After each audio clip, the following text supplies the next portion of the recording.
Hi ಎಲ್ಲರಿಗೂ ನಮಸ್ಕಾರ. ನನ್ನ ಇವತ್ತಿನ ವ್ಲಾಗ್ನ ಈಗ ಸ್ಟಾರ್ಟ್ ಮಾಡ್ತಾ ಇದ್ದೀನಿ. ನಿಮಗೆಲ್ಲರಿಗೂ ಇಷ್ಟ ಆಗುವಂತಹ ಮನಿ ಸೇವಿಂಗ್ಸ್ ಟಿಪ್ಸ್.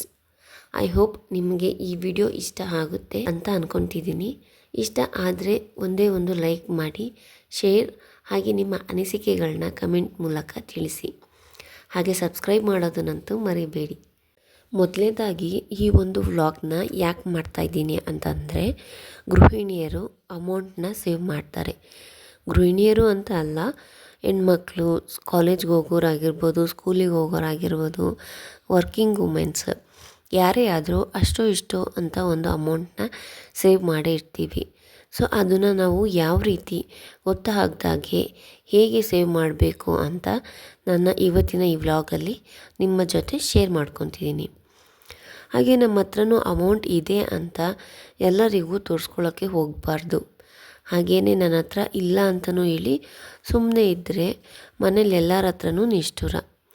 ಹಾಗೆ ಇದ್ದರೂ ಸಹ ಕೇಳಿದಾಗ ಕೊಡದೆ ಹೋದರೆ ಅದೊಂದು ರೀತಿಯಾದಂತಹ ನಿಷ್ಠುರನೇ ಅಲ್ವಾ. ಈ ಎಲ್ಲದನ್ನು ಬ್ಯಾಲೆನ್ಸ್ ಮಾಡೋದು ಹೇಗೆ ನೀವು ಕೇಳ್ಬೋದು. ತುಂಬ ಎಕ್ಸ್ಪೀರಿಯನ್ಸ್ ನಿಮಗೂ ಕೂಡ ಆಗಿರುತ್ತೆ, ನನಗೂ ಸಹ ಆಗಿದೆ. ಅದೇ ರೀತಿ ಹೀಗೆ ಮುಚ್ಚಿಟ್ಟು ಬಚ್ಚಿಟ್ಟು ಉಳಿಸಿರೋಂತಹ ಅಮೌಂಟನ್ನ ನಾವು ಯಾವ ರೀತಿ ಸೇವ್ ಮಾಡ್ಬೋದು ಅಂತ ನಾನು ಹೇಳ್ತೀನಿ. ಮೊದಲನೇದಾಗಿ ನೀವು ಸೇವ್ ಮಾಡ್ತಾಯಿದ್ದೀರಾ ಅಂತ ಒಬ್ರಿಗಾದರೂ ಗೊತ್ತೇ ಇರುತ್ತೆ ಅಂದ್ಕೊಳ್ಳಿ. ಆವಾಗ ಅವ್ರ ಕಡೆಯಿಂದನೇ ಈ ರೀತಿ ರಿಕ್ವೆಸ್ಟ್ ಬರ್ಬೋದು, ಕೇಳೋದಾಗಿರ್ಬೋದು, ಕೊಡ್ತೀನಿ ಕೊಡಿ ಅನ್ನೋ ಥರ. ಅದಕ್ಕೆ ಯಾರಿಗೂ ಗೊತ್ತಾಗ್ದಾಗೆ ನೀವು ಇಟ್ಕೊಂಡ್ರೆ ಅವರು ಕೇಳೋದು ಇಲ್ಲ ಅಲ್ವಾ. ಹಾಗೆ ಮನೇಲಿ ಗೊತ್ತಾಗ್ಬೋದು. ಅಕಸ್ಮಾತ್ ಮನೇಲೂ ಗೊತ್ತಾದರೆ ಹೇಗಪ್ಪ ನಾವು ಅದನ್ನು ಮನೇಲೂ ಗೊತ್ತಾಗದಿರೋ ಹಾಗೆ ಇಟ್ಕೊಳೋದು ಅಂತ. ಎಮರ್ಜೆನ್ಸಿ ಬರುತ್ತೆ, ಖಂಡಿತವಾಗ್ಲೂ ಎಮರ್ಜೆನ್ಸಿ ಮನೇಲಿ ಕಷ್ಟಕ್ಕೆ ಅಂತಲೇ ನಾವು ಸೇವ್ ಮಾಡ್ಕೊಂಡಿರೋದು. ಎಮರ್ಜೆನ್ಸಿ ಬಂದಾಗ್ಲೂ ನಾವು ಕೊಡದೇ ಇರೋಕ್ಕಾಗತ್ತಾ ಅಂತ ನೀವು ಖಂಡಿತ ಕೇಳ್ಬೋದು. ನಾನು ಹೇಳೋದೇನೆಂದರೆ, ಅವರಿಗೆ ಬೇರೆ ಕಡೆ ತೊಗೊಳ್ಳೋ ಅಂತಹ ಎಬಿಲಿಟಿ ಇದ್ದೇ ಇರುತ್ತೆ. ಇವಾಗ ಗಂಡಸು ಅಂದಮೇಲೆ ಫೈನಾನ್ಷಿಯಲಿ ಹೆಲ್ಪು ಯಾರಾದರೂ ಒಬ್ಬರು ಇದ್ದೇ ಇರಬೇಕು. ಅದು ಖಂಡಿತವಾಗ್ಲೂ ಒಳ್ಳೆಯದು. ಆದರೆ ಅವರಿಗೆ ಎಬಿಲಿಟಿ ಇರುತ್ತೆ ಬೇರೆಯವ್ರ ಹತ್ರ ಈಸ್ಕೊಳೋ ಅಂಥ ಎಬಿಲಿಟಿ ಇದ್ರೂ ನಿಮ್ಮ ಹತ್ರನೇ ಕೇಳ್ತಾರೆ. ಯಾಕೆ? ಸರಿ ಆಯಿತು, ನಾವು ಕೇಳ್ತಾರೆ, ಸರಿ ನಾವು ಕೊಟ್ಬಿಡ್ತೀವಿ. ವರ್ಷಗಟ್ಟಲೆ ಆದರೂ ವಾಪಸ್ ಬರಲ್ಲ. ನೀವು 100, 200 ಅಂತ ಸೇರಿಸಿ ಸೇವ್ ಮಾಡಿರೋದನ್ನಲ್ವಾ ಮತ್ತೆ ಕೇಳಿದ್ರೆ, ಓ ನೀನೇನು ದುಡ್ದೇನು ತಂದಿಲ್ಲ ಅಲ್ವಾ, ನಾನು ಕೊಟ್ಟಿರೋದ್ರಲ್ಲೇ ನೀನು ಸೇವ್ ಮಾಡಿಕೊಟ್ಟಿರೋದು ನನಗೆ ಮತ್ತೆ ಕೇಳ್ತೀಯಾ ಅನ್ನೋ ಒಂದು ಮಾತು ಬಂದೇ ಬರುತ್ತೆ ಅಲ್ವಾ. ಸೊ ಆ ಮಾತು ಕೇಳೋದು ಬೇಕಾ? ಕೊಂಕು ಮಾತುಗಳ್ನ ಕೇಳೋದು ನಮಗೂ ಬೇಜಾರಾಗುತ್ತೆ. ಏನೋ ನಾವು ಅಷ್ಟೋ ಇಷ್ಟೋ ಸೇವಿಂಗ್ಸ್ ಮಾಡಿರ್ತೀವಿ, ನಮ್ಮ ಇಷ್ಟಗಳನ್ನ ಬಿಟ್ಟು ಎಲ್ಲಿ ಏನಾದರೂ ತೊಗೊಂಡ್ರೆ ದುಡ್ಡು ಖರ್ಚಾಗ್ಬಿಡುತ್ತಪ್ಪ ಅಂತ ಸೇವಿಂಗ್ಸ್ ಮಾಡಿರೋದು. ಹಾಗೆ ಕೊಟ್ಬಿಟ್ಟು ಸುಮ್ಮನೆ ಇರೋಕ್ಕಾಗತ್ತಾ? ನೀವೇ ಹೇಳಿ, ಕಮೆಂಟ್ ಮಾಡಿ ನನಗೆ. ಈಗ ಒಂದು 10,000 ಉಳಿಸಿರ್ತೀವಿ ಅಂತ ಅಂದ್ಕೊಳ್ಳಿ. ವರ್ಷಕ್ಕಾಗಲಿ 10,000ದಲ್ಲಿ ತುಂಬ ಎಮರ್ಜೆನ್ಸಿ ಏನಕ್ಕಾದರೂ ಬೇಕು ಅಂತ ಕೇಳ್ತಾರೆ ಮನೆಯಲ್ಲಿ. ಹಸ್ಬೆಂಡ್ ಆಗಲಿ, ಫ್ರೆಂಡ್ ಆಗಲಿ, ಯಾರಾದರೂ ಕೇಳ್ತಾರೆ ಅಂದ್ಕೊಳ್ಳಿ. 10,000 ನಾನು ಸೇವಿಂಗ್ಸ್ ಮಾಡಿದ್ದೀನಿ ಅಂತ ಹೇಳ್ಬಿಟ್ಟು ಎಲ್ಲನೂ ಕೊಟ್ಬಿಡೋದು ಅಲ್ಲ. ಸೊ ಏನು ಮಾಡಬೇಕು, ಅದರಲ್ಲಿ ಒಂದು 2,000ನ ಕೊಡಿ. ನೋಡು ನನ್ನ ಹತ್ರ ಇರೋದೇ ಇಷ್ಟು, ಸೊ ನಿನಗೆ ಯಾವಾಗ ಆಗುತ್ತೋ ಅವಾಗ ವಾಪಸ್ ಕೊಡಿ ಅಂತ ಅಂದ್ಬಿಟ್ಟು ಕೊಟ್ಬಿಡಿ. ಸೊ ಅದು ವಾಪಸ್ ಬರಲಿಲ್ಲ ಅಂದ್ರೂ ನಮಗೆ ಅಷ್ಟೊಂದು ಬೇಜಾರಾಗಲ್ಲ ಅಲ್ವಾ. ಅಂದರೆ 10,000 ಜಾಸ್ತಿ ಅಮೌಂಟಾ, 2,000 ಅಮೌಂಟಾ? ನೀವು ಹೇಳ್ಬೋದು 2,000 ಅಮೌಂಟನ್ನು ಕಷ್ಟಪಟ್ಟು ಸೇವ್ ಮಾಡಿರ್ತೀವಿ ಅಂತ. ಆದರೆ ಏನೂ ಮಾಡೋಕ್ಕಾಗಲ್ಲ, ವಾಪಸ್ ಬರುತ್ತೆ, ಬಟ್ ನಿಧಾನಕ್ಕೆ ಬರುತ್ತೆ. ಆವಾಗ ನಮಗೇನು ಅಷ್ಟೊಂದು ಬೇಜಾರಾಗಲ್ಲ ಅಲ್ವಾ. ನೀವು ಬರುತ್ತೆ ಬಿಡು ಅಂತ ಸುಮ್ಮನೆ ಆಗ್ಬೋದು. ಅದೇ 10,000 ಅವ್ರಿಗೂ ಕೊಡೋಕ್ಕೂ ಜಾಸ್ತಿ ಅಮೌಂಟ್ ಆಗುತ್ತಲ್ವಾ. ಇದಾದರೆ 2,000 500 ಆಗ್ಲೂ ಸಹ ಈಸ್ಕೊಬೋದು ವಾಪಸ್ಸು. ಆ ರೀತಿಯಾಗಿ ಅರ್ಥ ಆಗ್ತಿದೆ ಅಂತ ಅಂದ್ಕೊತಿದ್ದೀನಿ. ಸೊ ಆ ರೀತಿ ಮಾಡಿ 10,000 ಪೂರ್ತಿ 10,000 ಕೊಡೋ ಬದಲು ಒಂದು 2,000 ಕೊಟ್ಬಿಟ್ಟು, ನೋಡಿ ನನ್ನ ಹತ್ರ ಇರೋದು ಇಷ್ಟೇ ಅಂತ ಸುಮ್ಮನೆ ಆಗಿಬಿಡಿ.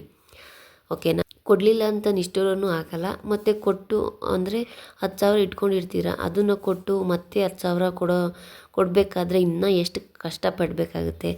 ಅದಕ್ಕೆ ಈ ರೀತಿ ಮಾಡಿ ಉತ್ತಮ. ನನಗನ್ಸಿದ ಪ್ರಕಾರ ಹೇಳ್ತಾಯಿದ್ದೀನಿ, ಈ ರೀತಿ ಮಾಡೋದು ಉತ್ತಮ. ಯಾಕೆ ಅಂದರೆ ನಾನು ಸೇವ್ ಮಾಡಿರೋದು ನಮ್ಮ ಮನೆಗೋಸ್ಕರ, ಬೇರೆಯವ್ರ ಮನೆಗೆ ಅಲ್ಲ.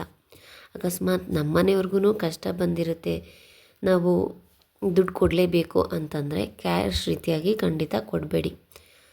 ಈ ಒಂದು ಗಾದೆ ಇದೆ, ಏನು ಗೊತ್ತಾ, ಮಕ್ಕಳಿಗೆ ಸಿಹಿ ತೋರಿಸ್ಬಾರ್ದು, ಗಂಡಂದ್ರಿಗೆ ಗಂಡು ತೋರಿಸ್ಬಾರ್ದು ಅಂತ. ಸೊ ಗಂಡಂದ್ರಿ ಅಂತ ಅಲ್ಲ, ಯಾರೇ ಆಗಿರಲಿ ನಮ್ಮ ಹತ್ರ ಎಷ್ಟಿದೆ ಏನು ಅನ್ನೋದನ್ನು ನೀವು ಖಂಡಿತವಾಗ್ಲೂ ಶೇರ್ ಮಾಡ್ಕೊಳಕ್ಕೆ ಹೋಗಬೇಡಿ. ಸೊ ಸೇವಿಂಗ್ಸ್ ಮಾಡೋದು ಒಂದು ವಿಚಾರ ಆದರೆ, ಸೇವ್ ಮಾಡಿರೋ ದುಡ್ಡನ್ನ ಸೇಫಾಗಿ ಇಡೋದು ಇನ್ನೂ ಒಂದು ದೊಡ್ಡ ವಿಚಾರ.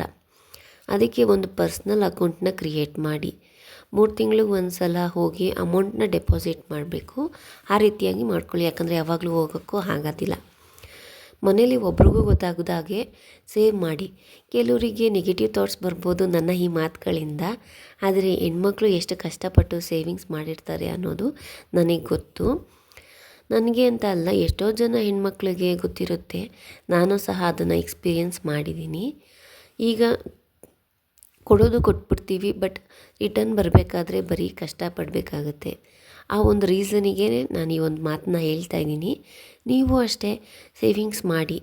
ವರ್ಷಕ್ಕೆ ಒಂದು ಯಾವುದಾದ್ರೂ ದಿನ, ಬಸವನ ಜಯಂತಿನೋ ಇಲ್ಲ ಏನಾದರೂ ಸ್ಪೆಷಲ್ ಡೇ, ನಿಮ್ಮ ಬರ್ಡೇ ಆಗಿರ್ಬೋದು, ಆ ರೀತಿಯಾದಂಥ ಒಂದು ದಿನದಲ್ಲಿ ಹೋಗಿ ಈ ಸೇವಿಂಗ್ಸ್ ಮಾಡಿರೋ ಮನಿಯಿಂದ ಒಂದು ಗೋಲ್ಡನ್ನ ಪರ್ಚೇಸ್ ಮಾಡಿ. ಆಮೇಲೆ ಈ ಸೇವಿಂಗ್ಸ್ ಮಾಡಿರೋ ಮನಿನ ಒಂದು 3 ವರ್ಷ ಇಟ್ಕೊತೀನಿ, ಆಮೇಲೆ ತೊಗೊತೀನಿ, 5 ವರ್ಷ ಇಟ್ಕೊತೀನಿ, ಆ ರೀತಿ ಅಂತ ಖಂಡಿತವಾಗ್ಲೂ ಮಾಡೋಕ್ಕೆ ಹೋಗಬೇಡಿ. ಇಲ್ಲ ನನ್ನ ಮಗಳಿದ್ದಾಳೆ, ನನ್ನ ಮಗಳಿಗೋಸ್ಕರ ನಾನು ಏನಾದರೂ ಮಾಡಬೇಕು, ಆ ಟೈಮ್ ಬರಲಿ ಆವಾಗ ಮಾಡ್ತೀನಿ ಅನ್ನೋ ರೀತಿಯಾಗಲೂ ಮಾಡ್ಕೊಳಕ್ಕೆ ಹೋಗಬೇಡಿ. ನಿಮ್ಮ ಮಗಳಿಗೆ ತುಂಬಾ ನೀವು ನನ್ನ ಮಗಳೇ ಎಲ್ಲ, ನನಗೇನೂ ಇಷ್ಟ ಕಷ್ಟಗಳಿಲ್ಲ, ನನ್ನ ಮಕ್ಕಳೇ ನನಗೆ ಅಂತ ಅಂದ್ಕೊಂಡ್ರು ಮಾಡಿಸಿ. ಆದರೆ ಅದನ್ನು ಯಾರಿಗೂ ತೋರ್ಸೋಕೆ ಹೋಗಬೇಡಿ. ಟೈಮ್ ಬರುತ್ತೆ ಆವಾಗ ನೀವು ಅವಳಿಗೆ ಕೊಡಿರಂತೆ.